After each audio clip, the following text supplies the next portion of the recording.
You can support In the Past Lane by buying some of our merchandise.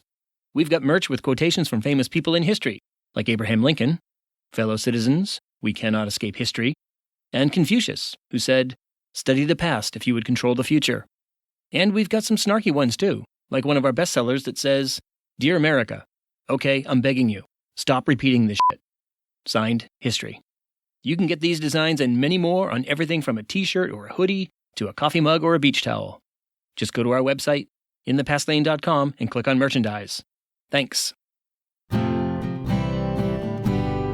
We, the people of the United States, in order to form a more perfect huddled union, masses yearning to breathe Consider free. that we shall be as a city upon a hill. that all men and women are created equal. Give me liberty or give me death. Nobody's free until everybody's free. And the government of the people, by the people, for the people, shall not perish from the earth.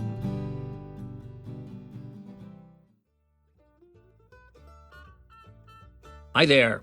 Welcome to In the Past Lane, the podcast about American history and why it matters.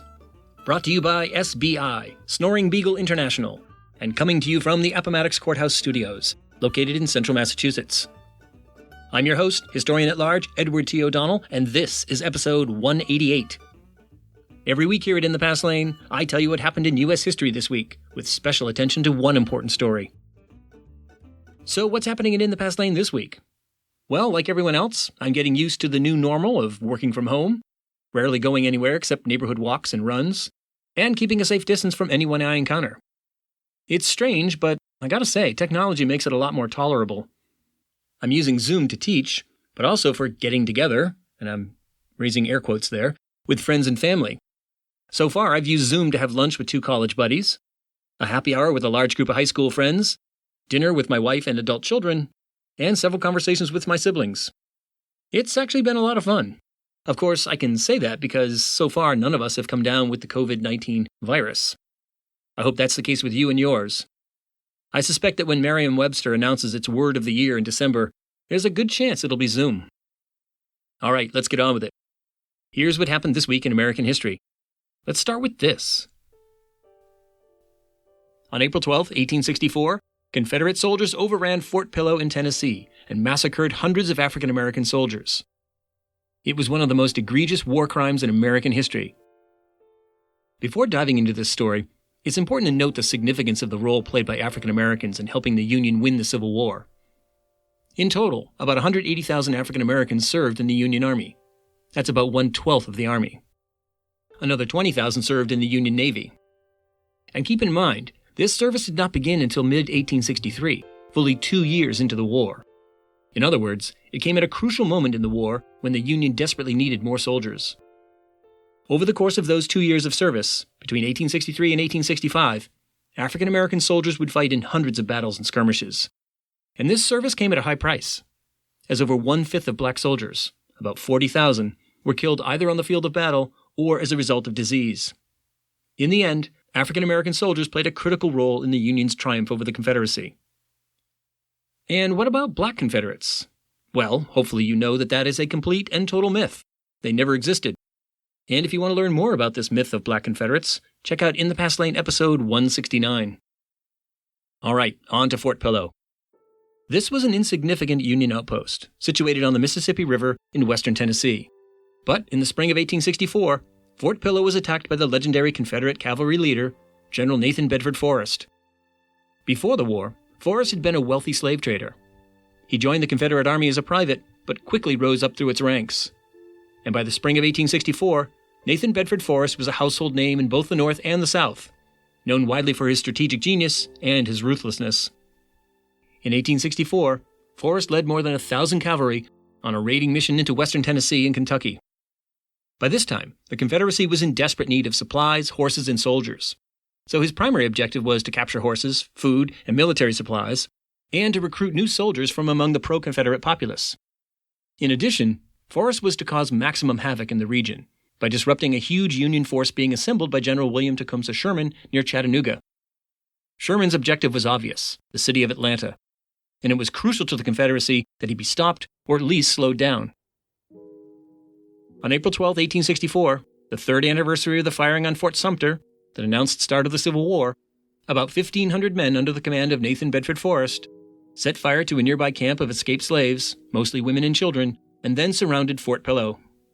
Inside the fort were 600 or so Union soldiers. About half that number were African American soldiers serving in Union artillery units. From a strictly military standpoint, these black soldiers knew that they were in a very precarious position. But these men had an additional reason to be concerned. Because 1 year earlier, in 1863, when the Union announced that it would recruit black soldiers to fight in the war, Confederate leaders responded by declaring that captured African American soldiers would be executed or re-enslaved.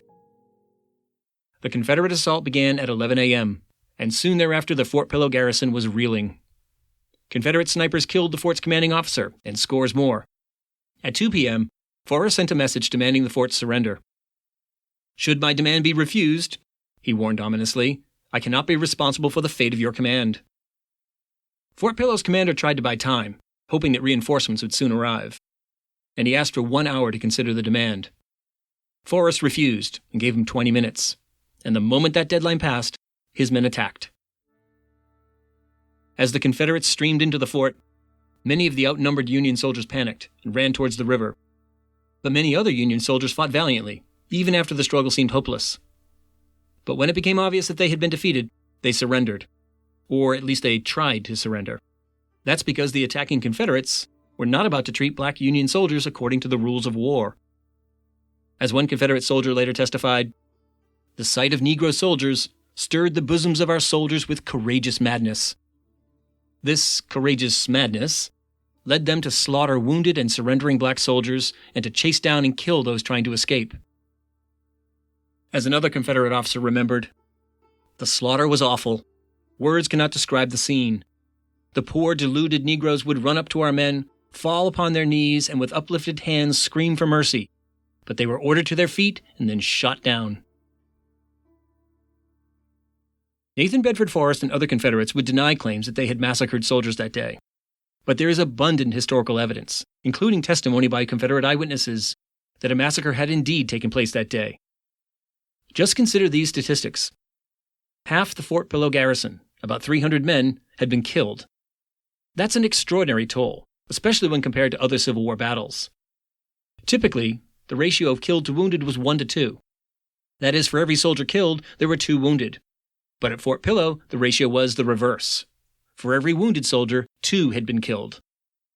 Only a massacre could explain such numbers. The fact that it was a racially motivated massacre is made clear when one considers the stats concerning those taken prisoner. 70% of white soldiers were taken prisoner, compared to only 35% of black soldiers. The rest, 2/3 of all black soldiers, were killed.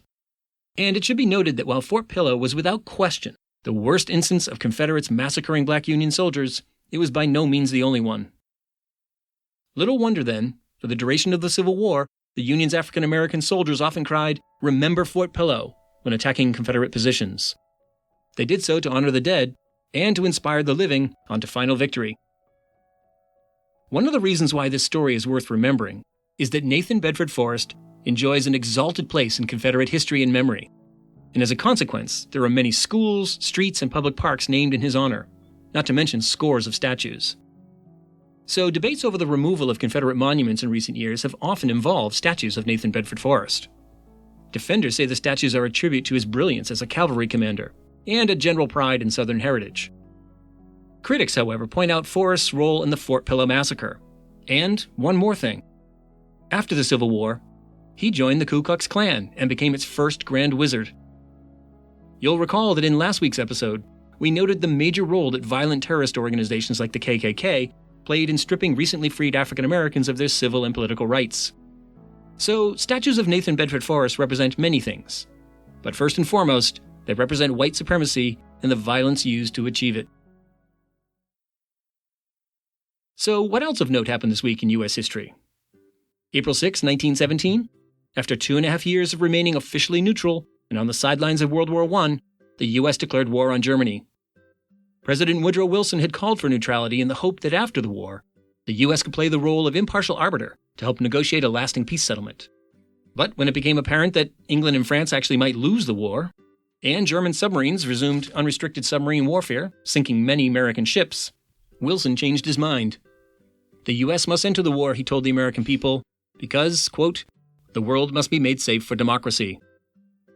April 9, 1865, the Confederacy's most renowned commander, General Robert E. Lee, surrendered his army to the Union's General Ulysses S. Grant at Appomattox Courthouse in Virginia. Even though the war didn't officially end for a few more months, this surrender effectively ended the Civil War, a 4-year conflict that claimed the lives of some 750,000 soldiers and sailors, and brought about the end of slavery.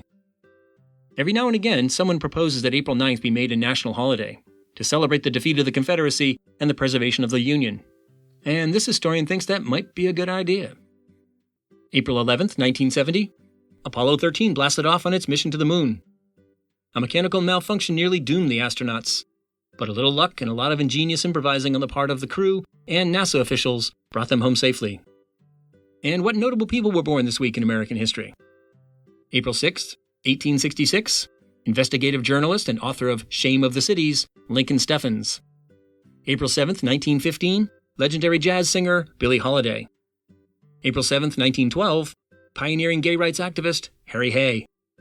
April 10th, 1847, newspaper magnate Joseph Pulitzer. And April 12th, 1777, one of the most influential politicians in the antebellum period, Henry Clay of Kentucky. Okay, time for the last word. Let's give it to Woodrow Wilson, who 103 years ago asked the U.S. Congress for a declaration of war against Germany. Here's the key excerpt. The world must be made safe for democracy. Its peace must be planted upon the tested foundations of political liberty. We have no selfish ends to serve. We desire no conquest, no dominion.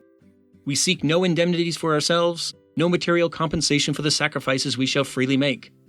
We are but one of the champions of the rights of mankind. We shall be satisfied when those rights have been made as secure as the faith and the freedom of nations can make them.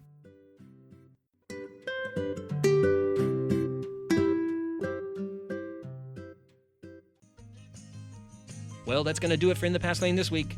You can learn more about me and everything we talked about at inthepastlane.com. And let's interact via social media. I'm at In the Past Lane on both Twitter and Instagram, and our Facebook page is In the Past Lane Podcast. See you next week.